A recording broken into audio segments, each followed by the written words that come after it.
Byte করে নিয়েছো?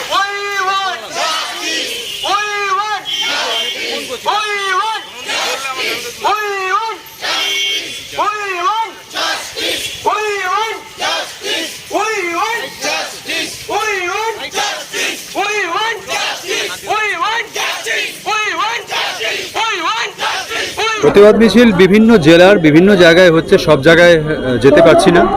আমার নিজের জেলা মুর্শিদাবাদে হচ্ছে। যত দিন যাচ্ছে মানুষের রাগ বাড়ছে।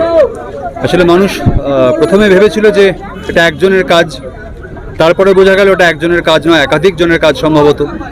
এখন যেটা জানা যাচ্ছে এই জঘন্য কাজটাকে কভার আপ করার জন্য আরও নানা লোক নানাভাবে সাহায্য করেছে। তাই আমরা ব্যর্থহীন ভাষায় বলছি, প্রত্যেকটা লোকের দৃষ্টান্তমূলক শাস্তি চাই। এরা কার প্রশ্রয় লুকিয়ে আছে তাদের কথা জানতে চাই।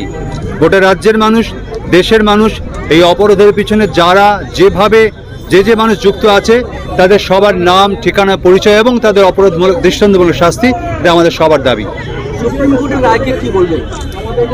সুপ্রিম কোর্টের রায় একটাই কথা, রায় তো এখনো বেরোয়নি, শুধু একটাই কথা বলবো, একটা অবজারভেশন বলবো। মাননীয় বিচারপতি বলেছেন যে তিনি এই কেসে পুলিশের যা কাজ দেখেছেন তাতে গত 30 বছর তার পেশাদার জীবনে তার এই অভিজ্ঞতা হয়নি। আমার মনে হয় যে যা বলার মাননীয় বিচারপতি বলে দিয়েছেন।